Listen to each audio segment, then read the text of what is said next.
محترم بزرگوں، دوستوں، عزیز ساتھیوں،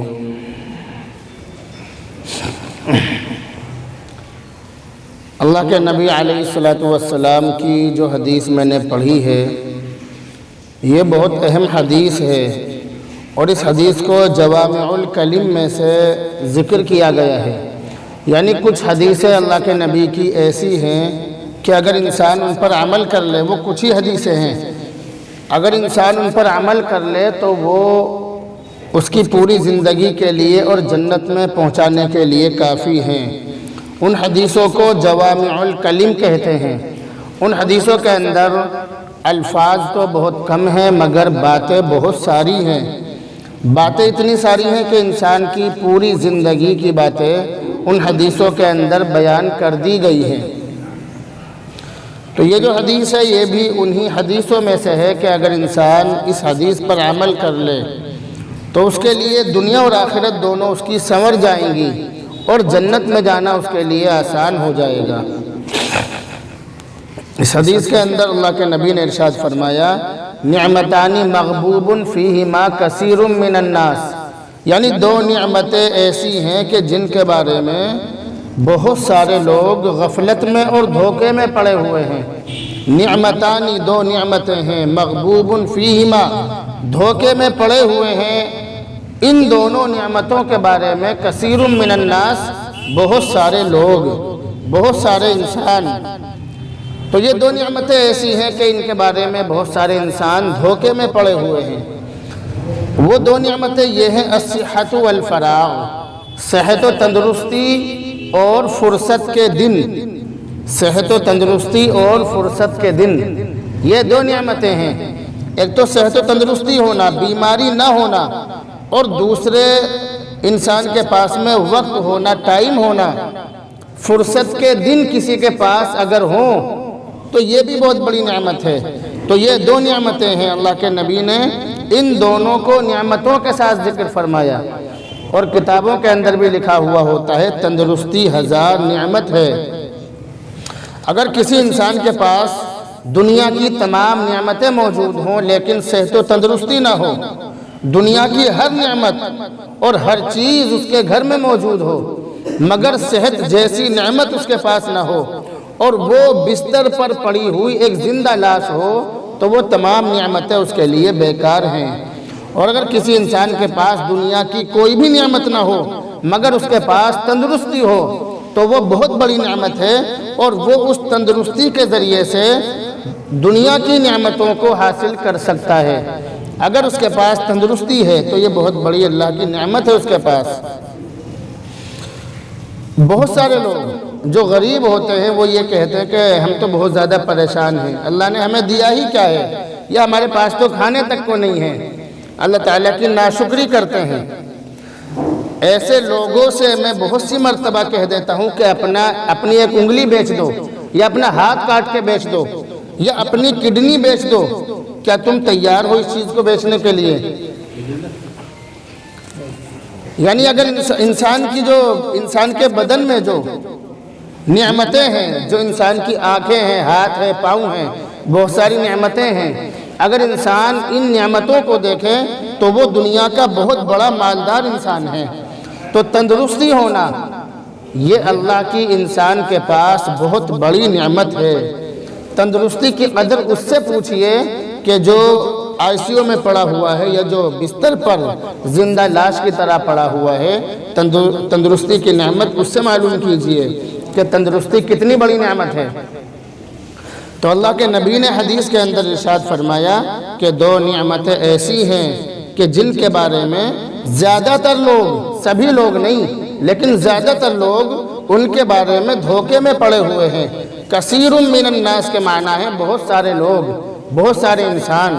ان چیزوں کے بارے میں دھوکے میں پڑے ہوئے ہیں۔ ان میں سے پہلی چیز ہے صحت، تندرستی ہونا، اور دوسری چیز میں نے بتلائی فرصت کے دن، کسی کے پاس وقت ہونا۔ اگر کسی کے پاس ٹائم ہے، کسی کے پاس وقت ہے، کسی کے پاس فرصت ہے، کوئی آدمی کاموں میں مشغول اور بزی نہیں ہے، تو یہ بھی اس کے لیے بہت بڑی نعمت ہے۔ لیکن ان دونوں نعمتوں کے بارے میں زیادہ تر لوگ دھوکے میں پڑے ہوئے ہیں۔ جن لوگوں کے پاس صحت جیسی نعمت ہے وہ یہ سمجھتے ہیں کہ ہم ہمیشہ تندرست رہیں گے، ہم کبھی بیمار نہیں ہوں گے، دنیا کے اندر ہم ہمیشہ تندرست رہیں گے۔ ایسے لوگوں کی سوچ یہ ہوتی ہے کہ وہ بیماری کے بارے میں اور اللہ کے بارے میں اور اللہ کی نعمتوں کے بارے میں سوچنا بھی پسند نہیں کرتے ہیں، جو صحت و تندرستی والے لوگ ہوتے ہیں۔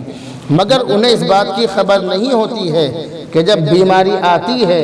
تو اچانک آتی ہے اور آدمی کو اپنی چپیٹ میں لے لیتی ہے اور دنیا کی ساری نعمتوں سے اسے محروم کر کے اسے بستر پر ڈال دیتی ہے، اور دنیا کی ساری نعمتوں کو وہ دیکھتا ہے مگر استعمال نہیں کر سکتا۔ تو جو صحت و تندرستی والے لوگ ہیں، جن کے بدن میں طاقت ہے، جن کے بدن میں قوت ہے، جو جوان ہیں، انہیں اس بات کا بھی خیال رکھنا چاہیے کہ ان کو بیماری بھی ہو سکتی ہے، کبھی بھی کوئی سی بھی بیماری ان پر حملہ کر سکتی ہے۔ اور انسان کا جو بدن ہے وہ بیماریوں کا گھر ہے، انسان کے بدن میں بہت ساری بیماریاں ہیں، انسان کا بدن بیماریوں کا گھر ہے۔ تو انسان کے پاس اگر اللہ نے صحت و تندرستی دی ہے انسان کو، تو وہ اس کو غنیمت سمجھتے ہوئے اللہ کی عبادت میں لگ جائے۔ اور دوسری چیز بتلائی والفراغ، الصحت والفراغ، یعنی فرصت کے دن، اگر کسی کے پاس فرصت کے دن ہو تو اس آدمی کو فرصت کے دن غنیمت سمجھ کر، اللہ کی نعمت سمجھ کر ان دنوں میں اچھے کام کر لینے چاہیے۔ جو فارغ لوگ ہوتے ہیں، جن کے پاس میں وقت ہوتا ہے، وہ یہ سمجھتے ہیں کہ ہم ہمیشہ ایسے ہی رہیں گے، ہم کبھی بزی نہیں ہوں گے، کبھی ہم مشغول نہیں ہوں گے، کبھی ہمارے سامنے کام دھندے نہیں آئیں گے۔ مگر ایک وقت ایسا آتا ہے کہ ان کے پاس اتنے سارے کام ہوتے ہیں کہ کام کرنے کے لیے ان کے پاس وقت بھی نہیں ہوتا۔ اس طرح سے کام ان کو اپنی چپیٹ میں اور اپنی لپیٹ میں لے لیتے ہیں۔ اس لیے انسان کو اگر یہ دو نعمتیں کسی کو حاصل ہیں، یا دونوں میں سے کوئی سی بھی ایک نعمت کسی کو حاصل ہے، تو اس کو ان نعمتوں کو غنیمت سمجھ کر ان نعمتوں میں دھوکے میں نہیں پڑنا چاہیے، بلکہ نیک کام کرنے چاہیے۔ اللہ کے نبی نے حدیث کے اندر ایک بہت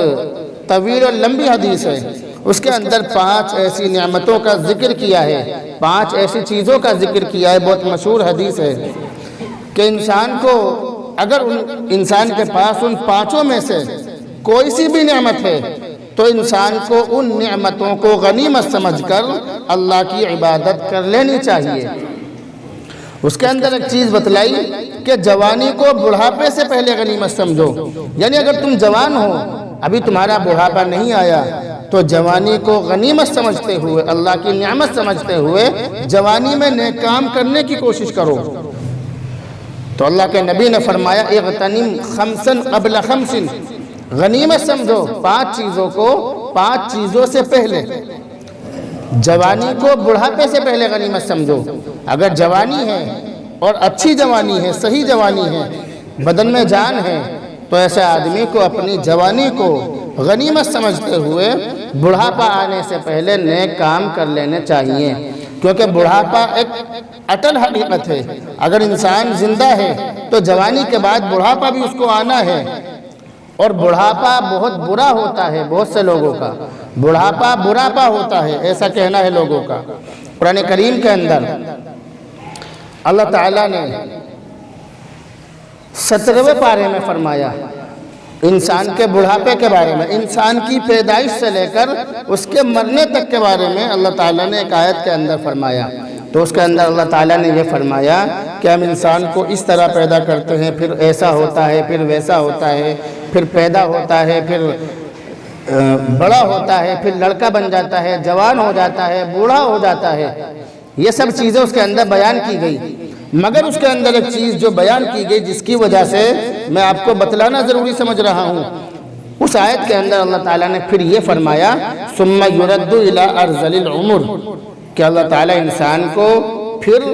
ذلیل عمر کی طرف لوٹا دیتا ہے، ذلیل عمر کی طرف، یعنی آدمی کو ساری چیزیں گزرتی ہیں، بچپن ہے، جوانی ہے، بڑھاپا ہے، سب چیزیں آتی ہیں، لیکن بڑھاپے کے اندر بھی ایک اسٹیج ایسی ہوتی ہے کہ جس کو قرآن کریم نے بھی یہ کہا کہ یہ ذلیل عمر ہے، مگر قرآن کریم نے اس کی تشریح بیان کر دی، بتلا دیا اس کے بارے میں کہ ذلیل عمر ہوتی کون سی ہے۔ تو اللہ تعالیٰ نے فرمایا ثم يرد الى ارذل العمر لكي لا يعلم بعد علم شيئا، اس کو کہتے ہیں ذلیل عمر، لكي لا يعلم بعد علم شيئا، کہ وہ سب چیزیں جاننے کے باوجود انجانا ہو جاتا ہے۔ سب چیزیں اس نے جان لی، اپنے لڑکپن میں، جوانی میں، بڑھاپے میں، سب چیزیں اس نے جان لی، سارے تجربے کر لیے، تمام نعمتوں کے اس نے مزے لے لیے، دنیا کے اندر خوب اس نے سیر کر لی، خوب گھوما پھرا، سب کچھ اس نے کیا، لیکن لِكَيْ لَا يَعْلَمَ بَعْدَ عِلْمٍ شَيْئًا، تمام چیزوں کو جاننے کے باوجود انجانا ہو جاتا ہے، کچھ نہیں جانتا وہ۔ کل میرا کہیں پر جانا ہوا تو ایک شخص کے بارے میں، ایک شخص نابینا تھا، تو اس کے بارے میں کسی آدمی نے بتلایا وہیں پر موجود کہ یہ شخص پہلے بہت بڑا ظالم تھا، لوگوں کا سونا چاندی اور ان کا مال چھین لیا کرتا تھا، ان کی پٹائی کرتا تھا اور ان کو دھکے دے کر بھگاتا تھا، مگر اللہ نے کچھ دنوں سے اسے اندھا بنا دیا، اب اس کی اولاد بھی اس سے بات کرنا پسند نہیں کرتی ہے، اور وہ اندھا ہے، اندھا ہو گیا، اللہ تعالیٰ نے اس کی بینائی چھین لی۔ میں نے اپنی آنکھوں سے اس آدمی کو کل دیکھا، لِكَيْ لَا يَعْلَمَ بَعْدَ عِلْمٍ شَيْئًا، ہر چیز کو جاننے کے باوجود انجانا ہو جاتا ہے انسان، بڑھاپے میں، بچپن میں اس کو پکڑ کر چلایا جاتا ہے، یعنی سہارے سے چلتا ہے انسان بچپن میں،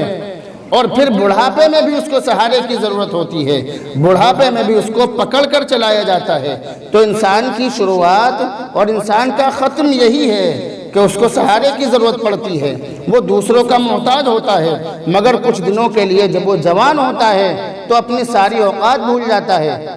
وہ اپنے بارے میں سب کچھ بھول جاتا ہے کہ میں کیا تھا، میں کہاں سے آیا، مجھے کس نے پیدا کیا، میرے پیدا کرنے کا کیا مقصد ہے، مجھے پیدا کیوں کیا گیا، ساری باتیں انسان بھول جاتا ہے۔ مگر انسان کو چاہے جوانی ہو، چاہے بڑھاپا ہو یا لڑکپن ہو یا بچپنا ہو، انسان کو اپنی اوقات نہیں بھولنی چاہیے۔ اسی کے بارے میں نے ایک کتاب کے اندر، شاید ایک کتاب کے اندر ایک قصہ پڑھا تھا کہ ایک بہت بڑا مینیجر تھا ایک کمپنی کا، وہ اپنے آفس میں بیٹھ کر بار بار اپنا بیگ کھولتا تھا اور اس کو دیکھ کر خوش ہوتا تھا، ہنستا تھا، بار بار اس کا یہی کام تھا، اپنا بیگ کھولا اور کھولنے کے بعد بند کر دیا اور ہنستا تھا، خوش ہوتا تھا، وہ روزانہ اس کا یہی کام تھا، بہت بڑا مینیجر تھا وہ، اپنی ایک کمپنی کا ملازم تھا۔ تو کسی نوکر نے جو کمپنی کا مالک تھا اس سے شکایت کی کہ یہ جو مینیجر صاحب ہیں یہ بیگ میں کچھ چرا کر لے جاتے ہیں کمپنی کا، اور روزانہ اس کو دیکھ کر خوش بھی ہوتے ہیں، روزانہ چوری کرتے ہیں، یہ ان کی چیکنگ کی جائے ان کی۔ تو نوکر نے کان بھر دیے مالک کے، مالک نے جب وہ مینیجر صاحب چھٹی ہونے کے بعد جانے لگے تو ان کا بیگ چیک کیا گیا کہ اپنا بیگ چیک کراؤ، وہ کہنے لگا نہیں میں نہیں چیک کرا رہا، تو وہ کہنے لگا تو چیک کرانا پڑے گا، چیک کراؤ اپنا بیگ، تم روزانہ چوری کرتے ہو۔ جب یہ بات اس نے کہی، مالک نے یہ بات کہی، تو مینیجر صاحب نے کہا ٹھیک ہے چیک کر لو۔ اسے کھولا تو اس کے اندر ایک ڈریس تھی، جو یہ جو مزدور ہوتے ہیں، مزدور جو ڈریس پہنتے ہیں، کسی کارخانے کی یا کسی فیکٹری کی ڈریس تھی، اور بہت پرانی پھٹی ہوئی۔ تو مالک نے یہ کہا کہ بھئی یہ کیا چیز ہے؟ تو اس نے کہا، مینیجر نے، کہ یہ میری اوقات ہے، میں کسی زمانے میں کسی کارخانے میں کسی جگہ پر مزدوری کیا کرتا تھا، یہ میری اوقات ہے، میں ان کپڑوں کو پہن کر مزدوری کرتا تھا، لیکن آج جب میں اتنے بڑے عہدے پر پہنچ گیا تو میں آج بھی اپنی اوقات کو، اپنی ڈریس کو اور اپنے کپڑوں کو اپنے ساتھ رکھتا ہوں تاکہ مجھے میری اوقات یاد رہے اور میں کسی کے ساتھ ظلم و زیادتی نہ کر سکوں، تو اس لیے میں اسے ہمیشہ اپنے ساتھ رکھتا ہوں۔ یہ بات سن کر مالک کی آنکھوں میں بھی آنسو آ گئے۔ انسان کو ہمیشہ اپنی اوقات یاد رکھنی چاہیے۔ کوئی انسان کتنے ہی اونچے مرتبے پر پہنچ جائے، کوئی انسان کہیں پر بھی پہنچ جائے، کتنی ہی ترقی اور عہدے مل جائیں، مگر اس کو اپنی اوقات یاد رکھنی چاہیے، اللہ تعالیٰ کو نہیں بھولنا چاہیے، اللہ کی عبادت ہمیشہ کرتے رہنا چاہیے۔ تو اللہ کے نبی نے حدیث کے اندر ارشاد فرمایا کہ 5 چیزوں سے پہلے غنیمت سمجھ لو۔ جوانی کو بڑھاپے سے پہلے غنیمت سمجھ لو۔ اگر جوانی ہے تو جوانی سے فائدہ اٹھا لو، اگر جوان ہو تو اپنی جوانی سے فائدہ اٹھا لو، اللہ کی عبادت کرتے رہو اگر تم جوان ہو۔ یہاں پر بہت سارے لوگ اس طرح کے بھی آتے ہیں، میں صاف بات کرتا ہوں، کھلی بات کرتا ہوں کہ جی مفتی صاحب ہم تو آپ سے 2 سال سے ملنا چاہ رہے تھے مگر ہمت نہیں ہو رہی تھی، میں یہاں پر منبر پر بیٹھ کر یہ بات کہہ رہا ہوں، اچانک میرے ذہن میں آ گئی۔ تو میں ایسے لوگوں سے کہتا ہوں کہ میں کوئی بڑا انسان نہیں ہوں، تمہاری طرح کا ہی انسان ہوں، جب چاہے جہاں چاہو جیسے چاہو مل سکتے ہو۔ اسی وجہ سے میں نے کئی ہفتوں سے یہ سلسلہ شروع کر دیا کہ میں جمعہ کی نماز کے بعد ادھر گیٹ پر بیٹھ جاتا ہوں، اور جو خاص طور سے جو غریب لوگ ہوتے ہیں ان سے ملنا اپنی خوش نصیبی سمجھتا ہوں۔ غریب لوگوں سے ہمیشہ ملتے رہنا چاہیے، اپنے جو برابر کے لوگ ہیں، جو نچلے طبقے کے لوگ ہیں، ان سے محبت رکھنی چاہیے، ان سے ملنا چاہیے، اپنی اوقات نہیں بھولنی چاہیے انسان کو، چاہے وہ کتنے ہی اونچے مرتبے پر پہنچ جائے۔ اللہ کے نبی نے حدیث کے اندر ارشاد فرمایا کہ جوانی کو بڑھاپے سے پہلے غنیمت سمجھ لو۔ تمہارا بھی بڑھاپا آنے والا ہے، جو جوان ہیں ان کو بھی بوڑھا ہونا ہے، اگر وہ اپنی جوانی میں کسی پر ظلم کریں گے تو ان کے بڑھاپے میں ان پر ظلم کیا جائے گا۔ یاد رکھنا، اگر جوانی میں کسی پر ظلم کرو گے، جوانی میں اللہ کی عبادت نہیں کرو گے، اگر تم جوانی میں لوگوں پر ظلم و زیادتی کرو گے تو تمہارے بڑھاپے میں تم پر ظلم کیا جائے گا۔ حدیث کے اندر اللہ کے نبی نے ارشاد فرمایا اگر تم اپنی جوانی میں کسی پر ظلم کرو گے تو تمہارے بڑھاپے کے لیے اللہ کی طرف سے ظالم تیار کیا جائے گا۔ یہ اللہ کے نبی کی حدیث ہے۔ تو اگر جوانی ہے تو جوانی کو بڑھاپے سے پہلے غنیمت سمجھ لو۔ دوسری چیز اللہ کے نبی نے ارشاد فرمائی فراغ کا، یعنی اپنی فرصت کے دنوں کو مشغولی آنے سے پہلے غنیمت سمجھ لو۔ جو حدیث میں نے پڑھی، شروع میں جو پڑھی تھی کہ 2 نعمتوں کے بارے میں لوگ بہت زیادہ دھوکے میں پڑے ہوئے ہیں، ان میں سے ایک چیز صحت و تندرستی، جوانی، اور دوسری چیز ہے فرصت کے دن۔ اگر کسی کے پاس فرصت کے دن ہو، اگر کسی کے پاس ٹائم ہو، اگر کسی کی زندگی اس طرح کی ہو کہ اس کے خرچے پانی سب چل رہے ہیں اور اس کے پاس وقت بھی ہے، تو ایسا انسان بہت زیادہ خوش نصیب ہے۔ ایسے انسان کو اپنے ان دنوں کو اور اپنے ٹائم کو اچھے کاموں میں گزارنا چاہیے۔ لیکن ہمارے یہاں پر ٹائم بربادی کے معاملے میں لوگ بہت زیادہ ہائی فائی ہیں، یعنی لوگ اپنا ٹائم بہت زیادہ برباد کرتے ہیں۔ مسجد کے اندر وقت نہیں گزار سکتے۔ اگر مسجد میں کسی سے وقت لیا جائے یا کسی سے نماز پڑھنے کے لیے کہا جائے تو اس کے پاس ٹائم نہیں ہے، لیکن اگر الٹے سیدھے کاموں کے لیے کہا جائے تو اس کے پاس پورا دن ہے، پوری رات ہے الٹے سیدھے کاموں کے لیے، جبکہ وقت بہت بڑی نعمت ہے۔ حضرت عبداللہ بن مبارک رحمت اللہ علیہ بہت بڑے عالم دین ہیں، وہ اپنے بارے میں فرماتے ہیں کہ میں نے ایسے لوگوں کی صحبت اختیار کی ہے جو وقت کو، ٹائم کو سونے چاندی سے بھی زیادہ قیمتی سمجھتے تھے۔ ہمارے پاس جو وقت ہے، ہمارے پاس جو ٹائم ہے، یہ بہت بڑی چیز ہے،